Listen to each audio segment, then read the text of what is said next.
Graça e paz do Senhor Jesus a todos. Hoje nós vamos gravar Coríntios capítulo 3. Paulo vai falar sobre a necessidade de crescimento espiritual.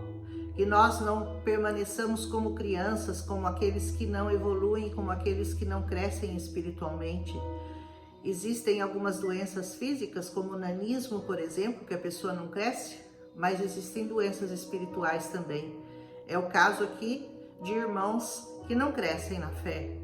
Paulo diz assim: irmãos, eu não pude falar com vocês como a seres espirituais, mas como a carnais, como a crianças em Cristo. Vocês permanecem como crianças em Cristo, vocês não crescem. Deles leite, ele falou, e não alimento sólido. Sabe por quê? Porque vocês não estavam em condições de recebê-lo. De fato, vocês ainda não estão em condições de recebê-lo.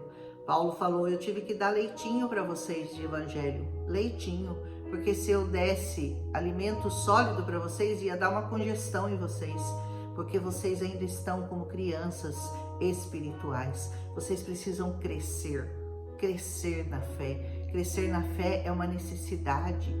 Todos os dias nós temos que buscar esse crescimento espiritual, não ficar andando passinho de tartaruga, andando na fé como aquele que nasceu em Cristo ontem. Nós temos que progredir, é o que Paulo estava falando, né? Porque vocês ainda são carnais, o versículo 3 diz: porque visto que há inveja entre vocês, divisão entre vocês, vocês não estão sendo carnais e não estão agindo como mundanos. Então o que prova que uma igreja ou que uma pessoa é carnal? Quando ela está numa igreja que tem divisão e que tem inveja. Duas coisas que seres espirituais não toleram e não tem por que ser assim. Entre nós, o corpo de Cristo não pode estar dividido e não pode haver inveja entre aqueles que estão num lugar abençoado, num lugar onde o corpo de Cristo tem que funcionar corretamente, tem que funcionar como órgão, né?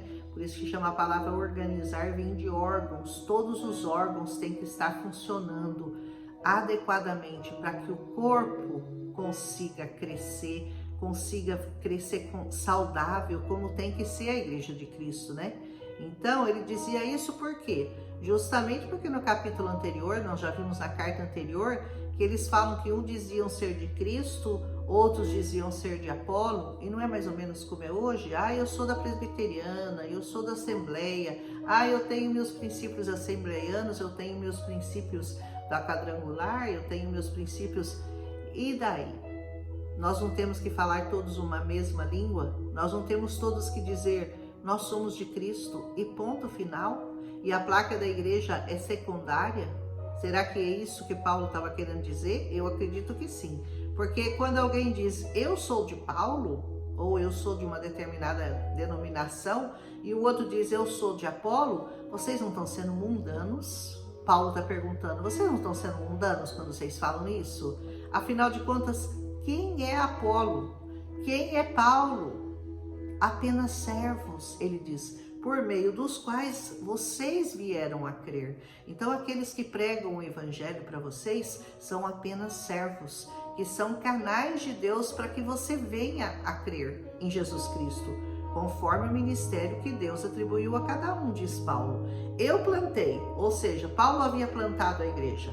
Apolo regou, ou seja, Apolo continuou cuidando da igreja, mas é Deus que dá o crescimento, é Deus que faz você crescer, não são pessoas, é só em Deus que você tem que confiar, de modo que nem o que planta, nem o que rega são alguma coisa, eles não são nada. Aquele que plantou, aquele que regou não são coisa alguma, mas unicamente Deus, aquele que efetua verdadeiramente o crescimento. Provavelmente, né, o Paulo tinha plantado aquela igreja, o Apolo cuidava da igreja, mas ele explica que só Deus pode dar crescimento. Não é o que planta e não é o que rega. O que planta e o que rega, versículo 8, tem um só propósito e cada um será recompensado de acordo com o seu próprio trabalho. Então, se você trabalha para o Senhor, você vai ter a sua recompensa, mas não significa que ninguém tem que estar apoiado em você, mas somente no Senhor, pois nós somos cooperadores. Olha o que você é em Cristo Jesus, um cooperador de Deus. Vocês são a lavoura de Deus, o edifício de Deus. Olha que linda a comparação, né? Conforme a graça de Deus que me foi concedida, eu, como um construtor sábio que eu sou, eu lancei o alicerce e outro está construindo sobre ele. Então Paulo diz, eu vim, eu abri a igreja, eu comecei o trabalho e outro está continuando o meu trabalho. Contudo, veja cada um como constrói, porque ninguém pode colocar outro alicerce além daquele que já está posto, que é Jesus Cristo. O alicerce da igreja é Jesus e ninguém pode colocar outro alicerce, ninguém pode se colocar no lugar do Senhor Jesus. Ele é a pedra fundamental, ele é a pedra de esquina, ele é a pedra sobre a qual a igreja de Cristo é edificada. Se alguém constrói sobre esse alicerce, usando ouro, prata, pedra preciosa, madeira, feno ou palha, sua obra será mostrada, porque o dia a trará luz, porque ela vai ser revelada pelo fogo, que provará a qualidade da obra de cada um. Qual é a sua obra? Sua obra é só feno? É só palha? É só fogo de palha? Vai queimar tudo, não vai sobrar nada. Se o que alguém construiu permanecer, aí você vai receber a sua recompensa. Ou seja, é melhor você construir com ouro, com prata, com coisas que o fogo não destrói. Se o que alguém construir se queimar, esse vai sofrer prejuízo. Contudo, ele será salvo, como alguém que escapa através do fogo. Eu gosto muito do meu pastor, porque o meu pastor fala muito sobre isso, sobre casa pegando fogo. Ele fala, irmão, é só casa pegando fogo? Por quê? Significa que ele vai ser salvo. Só isso. Não vai ter galardão, não vai ter um crescimento, não vai ter nada. É salvação. O que já não é pouco, né? Mas é só isso que você espera do Senhor Jesus? Só salvação? É casa pegando fogo? É só? Meu pastor fala muito. Então significa que essa pessoa não cresceu o suficiente para alcançar coisas maiores de Deus. E nós temos que almejar, temos que desejar, temos que ansiar por coisas maiores de Deus do que só uma casa pegando fogo. Ah, eu vou ser salvo, já tá bom, já tá bom. Será que você não tem que pensar em crescer em Cristo Jesus e almejar coisas maiores? Porque o Senhor é muito grande para você ficar aí com coisinha tão pequena que você espera desse evangelho tão maravilhoso. Você vai lá no máximo morar lá no CDHU do céu, né? O que já seria bom, vamos combinar que não é nada, não é ruim morar no CDHU do céu, mas nós podemos trabalhar mais, né?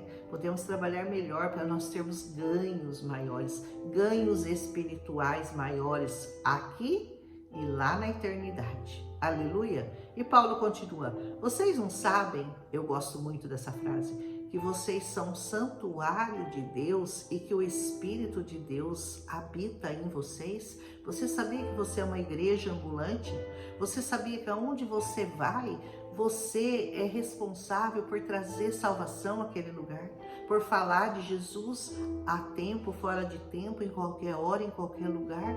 Que as pessoas, quando olham para você, elas estão sempre esperando uma palavra de Deus da sua boca? Porque você é esse templo de Deus, é o santuário de Deus nessa terra. Você não é pouca coisa, meu irmão. Você é santuário, porque o Espírito de Deus habita em você. Então, ser esse templo do Espírito Santo e saber que Deus habita em nós, tem que nos trazer três coisas: temor, tremor e santidade. Santidade, porque vão estar de olho em você. As pessoas nos observam, as pessoas estão sempre nos observando, prontas para dizer, nossa, mas ela não é de Deus e ela teve essa reação? Ela teve essa atitude? As pessoas observam aqueles que trazem essa santa palavra todos os dias. Se você conhece alguém que diz que é o templo do Espírito Santo, mas não anda em santidade, pode saber que esse tal é um mentiroso. Só usa o nome de Deus para benefício próprio. Não confie, porque a vida de uma pessoa, ela tem que espelhar essa santidade que ela prega. Se alguém destruir o santuário de Deus, Paulo diz, Deus o destruirá. Porque o santuário de Deus, que são vocês, é sagrado. Então não destrua o santuário de Deus, que é você. Porque Deus habita em você. Não se enganem, se algum de vocês pensa que é sábio, segundo os padrões dessa era, deve tornar-se louco para que se torne sábio. É loucura a pregação do Evangelho, porque a sabedoria deste mundo é loucura aos olhos de Deus. Eu já falei sobre isso. Paulo já falou sobre isso em outro capítulo, né? Que a sabedoria desse mundo para Deus é loucura, pois está escrito, ele apanha os sábios na astúcia deles. Ele vai te pegar. Se você acha que você é sábio em você mesmo, Deus vai te pegar. E também, o Senhor conhece os pensamentos dos sábios e sabe como eles são fúteis. Eles são fúteis, eles são desnecessários. Eles não acrescentam nada na sua vida de eternidade com Deus. Os pensamentos de sabedoria dessa terra não são nada, mas os pensamentos da loucura de Deus, que é a pregação desse evangelho, esse sim vai te trazer benefícios para a eternidade. Portanto, ninguém se glorie em homens. Por quê? Porque todas as coisas são de vocês. Seja Paulo, seja Apolo, seja Pedro, seja o João, seja Maria, seja o Zé, seja quem for, seja o mundo, seja a vida, seja a morte, seja o presente ou seja o futuro. Tudo é de vocês e vocês são de Cristo e Cristo é de Deus. Aleluia! E assim Paulo termina essa terceira maravilhosa carta aos Coríntios, falando dessa necessidade de nós estarmos apoiados única e exclusivamente no Senhor. A nossa base tem que ser o Senhor. Nós não podemos confiar, estar com a nossa confiança colocada em homens, colocada em edifícios, colocada em placas de igreja. A nossa confiança em Cristo tem que estar baseado no nosso relacionamento pessoal. E esse não pode ser passado para ninguém. É o seu relacionamento com Deus é que vai fazer a diferença e que vai te dar crescimento verdadeiro. Tudo mais, estudo, teologia, não vai servir para muita coisa, meu irmão. São só coisas de homens. O que importa são as coisas que vêm do alto.